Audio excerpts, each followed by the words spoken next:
ഇന്നലെ നടന്ന തെരഞ്ഞെടുപ്പിൽ കേരളത്തിലങ്ങോളം ഇങ്ങോളം കനത്ത പരാജയം LDFന് ഏറ്റുവാങ്ങേണ്ടി വന്നിട്ടുണ്ട്. കൂട്ടത്തിൽ പൊന്നാനി പാർലമെൻറ്റ് മണ്ഡലത്തിലെ LDF സ്ഥാനാർത്ഥിയായ എനിക്കും നല്ല പരാജയം ഏറ്റുവാങ്ങേണ്ടി വന്നിട്ടുണ്ട്. ആ സമയത്ത് ധാരാളം മാധ്യമപ്രവർത്തകർ ഇവിടുന്ന് വിളിച്ചിരുന്നു, ഇന്നലെ വൈകുന്നേരമൊക്കെ ആയിട്ട്. അപ്പോൾ ഞാൻ ഇന്ന് 10 മണിക്ക് വന്ന് എല്ലാവരോടും സംസാരിക്കാം എന്ന് പറഞ്ഞതിൻ്റെ പേരിലാണ് ഇങ്ങോട്ട് വന്നത്. അപ്പോൾ ഇന്നലത്തെ ചോദ്യങ്ങൾ പലരുടെ ഭാഗത്തുനിന്നും ഉണ്ടായത് പൊന്നാനിയിലെ പരാജയം എങ്ങനെ വിലയിരുത്തുന്നു, പൊന്നാനിയിൽ കനത്ത തോൽവി വാങ്ങേണ്ടി വന്നതിൻ്റെ കാരണം ഒക്കെ പലരും ചോദിച്ചിരുന്നു. സത്യത്തിൽ എനിക്ക് അതിൽ തോന്നുന്നത് പൊന്നാനിയിൽ മാത്രമല്ല ഇലക്ഷൻ ഉണ്ടായത് കേരളത്തിലും ഇന്ത്യയിൽ ഒന്നിച്ചുമാണ് ഉണ്ടായത്. ഈ തെരഞ്ഞെടുപ്പിൽ കേരളത്തിൽ മൊത്തത്തിൽ ഒരു വലിയ ഒഴുക്ക് ഇടതുപക്ഷത്തിനെതിരെ UDFനുണ്ടായിട്ടുണ്ട് എന്നത് സത്യമാണ്. അത് നാം അംഗീകരിക്കേണ്ടി വരുന്നു. ആദ്യം അതിൻ്റെ ഭാഗമായി മലബാർ മേഖലയിൽ ഒന്നുകൂടി കനത്ത ഒരു കുത്തൊഴുക്കുണ്ടായിട്ടുണ്ട്. മലബാർ മേഖലയിൽ പല മണ്ഡലങ്ങളിലും കഴിഞ്ഞ തവണയുണ്ടായ പാർലമെൻറ്റ് തെരഞ്ഞെടുപ്പിലുണ്ടായ ഭൂരിപക്ഷത്തിൻ്റെ ഇരട്ടിയായി പല മണ്ഡലങ്ങളിലും UDFൻ്റെ ലീഡ്. കഴിഞ്ഞ തവണ തന്നെ വലിയ ഒരു ഒഴുക്കാണ് UDFന് അനുകൂലമായിട്ടുണ്ടായത്.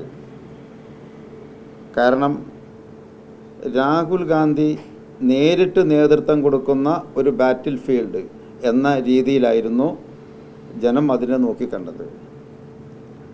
അത് ഇത്തവണയും അതുപോലെ ആവർത്തിച്ചു എന്ന് മാത്രമല്ല, മലബാറിലൊക്കെ എല്ലാ മണ്ഡലങ്ങളിലും വയനാടും പൊന്നാനിയും മലപ്പുറം ഒഴിച്ചുള്ള മലബാറിലെ മണ്ഡലങ്ങളിൽ ഭൂരിപക്ഷം ഇരട്ടിച്ചു. UDFൻ്റെ ഭൂരിപക്ഷം ഇരട്ടിച്ചിരിക്കുകയാണ്. പൊന്നാനിയിലും മലപ്പുറത്തും ചെറിയ വർധനവാണ് വന്നത്. വയനാട് കുറച്ച് കുറയും ചെയ്തു. മറ്റു കോഴിക്കോടടക്കം ഇരട്ടിച്ചു. പാലക്കാടൊക്കെ ഗംഭീരമായ വർധനവാണ് UDFനുണ്ടായത്. അപ്പോൾ വ്യാപകമായിട്ടുള്ള ഒരു തരംഗം ഉണ്ടായിട്ടുണ്ടായിരുന്നു. നമ്മളതിനെ നോക്കിക്കാണുന്നത്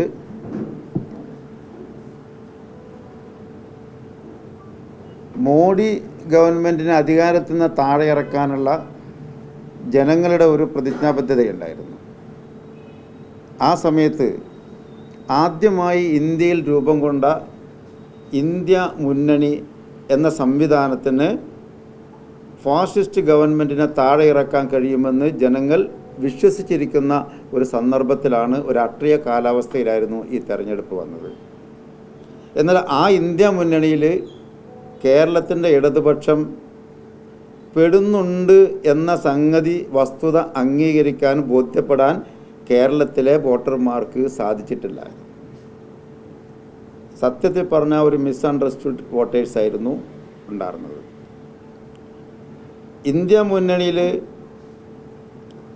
കേരളത്തിൽ ആ മുന്നണി സംവിധാനത്തിലൊരു മത്സരം ഇല്ലായിരുന്നുവെങ്കിലും ദേശീയ അടിസ്ഥാനത്തിൽ ആ മുന്നണിയുടെ ഭാഗമായിരുന്നു ഇടതുപക്ഷവും. പക്ഷെ ജനം കണക്കാക്കിയത്, ജനത വിലയിരുത്തിയത്, വോട്ടർമാർ വിലയിരുത്തിയത്